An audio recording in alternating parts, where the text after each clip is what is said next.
میرا سوال ہے، اللہ تعالیٰ اپنی صفت رحمانیت سے انسان کی پیدائش سے قبل اس نے زمین اور آسمان پیدا کیے، بشمار چیزیں اس کی خدمت کے لیے پیدا کی. اللہ تعالیٰ فرماتا ہے کہ میرا سوال خاص طور پہ اس طرف توجہ مذکور آپ کو کرانا چاہتا ہوں کہ اللہ تعالیٰ زمینوں اور آسمانوں کے درمیان جو کچھ ہے اس پہ حضور روشنی کچھ ڈالیں، خاص طور سے کرہ ارض اور اس کے گرد و نواح کے متعلق میں زیادہ دلچسپی رکھوں گا. یہ تو ایک سائنسی سوال ہے. بیٹھیں، تشریف رکھیں. ایسے آپ کا ذہن صحیح فلائٹ لے گیا ہے ماشاءاللہ، اور عین آسمان اور زمین کے درمیان جا کے ٹھہر گیا.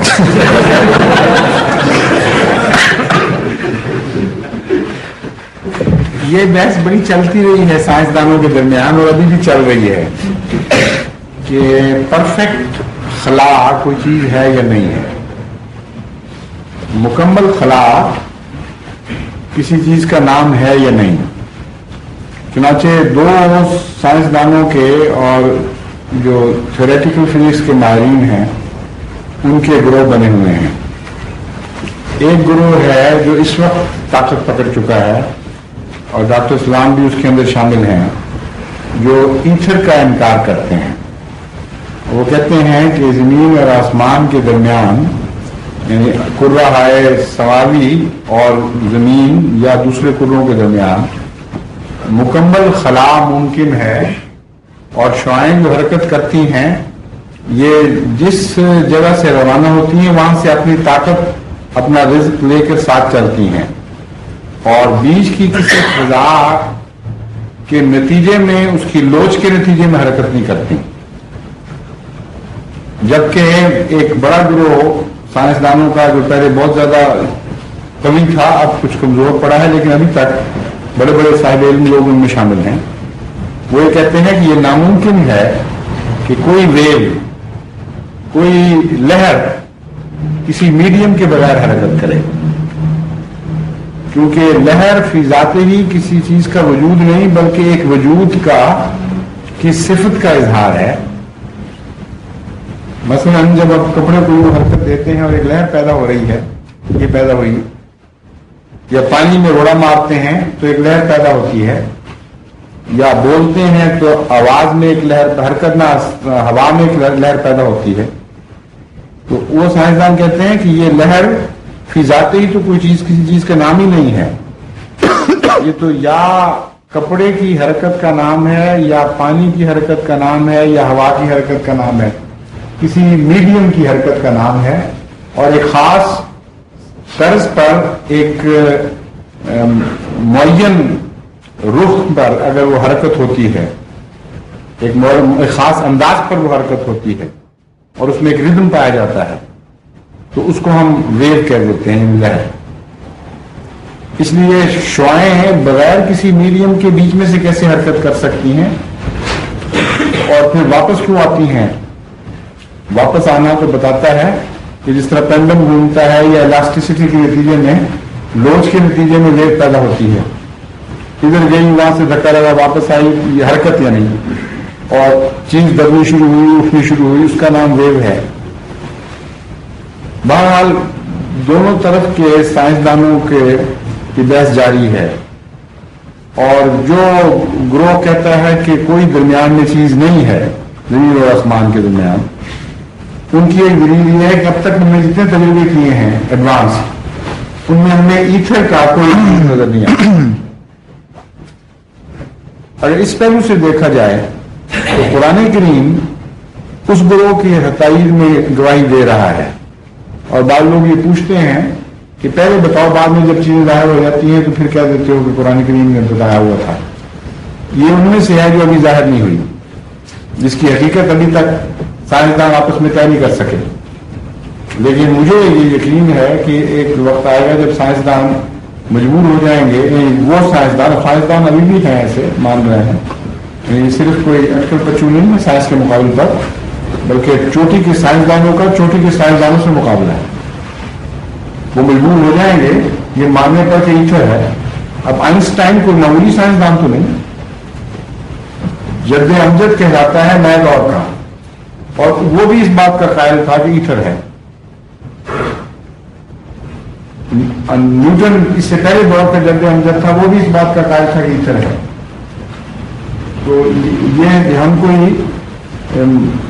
فرضی قصے یا مذہبی محاورے سائنسدانوں کے منہ پہ نہیں مار رہا ہے، بڑے چوٹی کے بلکہ عظیم ترین سائنسدانوں کی باتیں ہیں جو قرآن کی تائید میں ہیں، وہ ہم ان کے مقابلے میں پیش کر رہے ہیں. اس لیے سیٹل نہ ہو بے شک ابھی تک، لیکن آئندہ کی بھی سیٹل ہو جائے گی بات.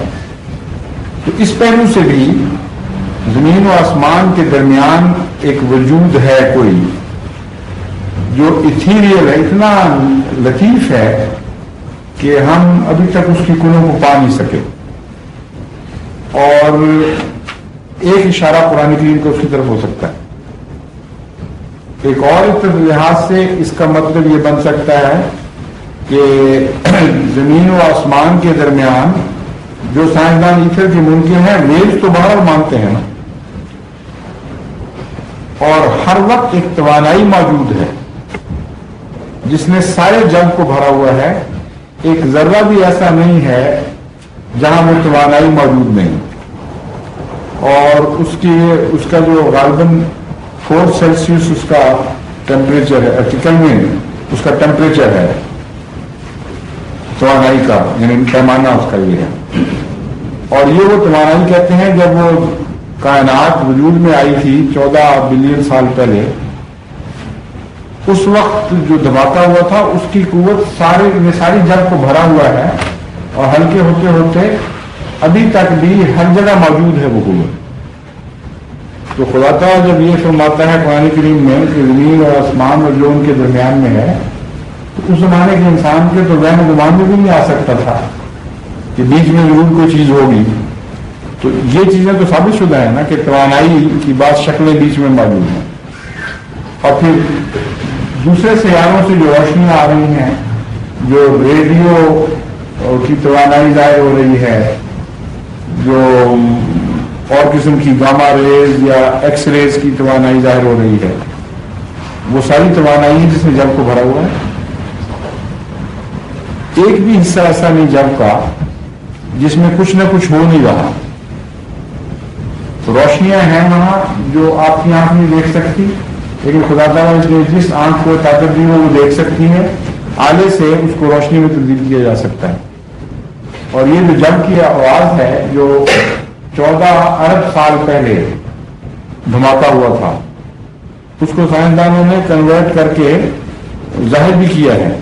چنانچہ جو ہندوستان میں بادام سوسوں کے ساتھ ہے نا، پلیٹوریم کیا کہتے ہیں اس کو، پلانیٹوریم میں وہ پہلے دکھایا کرتے تھے، وہ آواز رو رو رو رو کر کے سارا حال بن جاتا تھا. وہ کہتے تھے کہ اس کو ہم نے وہ آواز جو 14 بلین سال پہلے ظاہر ہوئی تھی، اس کو ہم نے ملٹی پلائی کیا ہے، بہت موجود ہے ابھی تک. اسی کو لے کر اس کو ایمپلیفائی کرتے چلے گئے ہیں، ملٹی پلائی کرتے چلے گئے ہیں، یہاں تک کہ وہ یہ آواز بنی تھی جو آپ نے سنی ہے، یہ اصل آواز ہے، فرضی نہیں بنائی گئی. تو سائنسدان ان حقیقتوں کو پانے لگ گئے جو آج کے سائنسدان جو قرآن کریم نے بیان کیے ہیں پہلے سے. ایک یہ بھی ممکن ہے کہ ان کے درمیان جو میٹیور ذرات کئی چیزیں گھومتی پھر رہی ہیں، ظاہری معنی موٹے معنوں کی حیثیت بھی ممکن ہے. پھر خدا تعالیٰ کی مخلوق کی شکلیں بہت سی ہیں جن تک ہماری رسائی نہیں. یہ جو متفرق سطحیں ہیں وجود کی، ان تک ابھی انسان پہنچا ہی نہیں.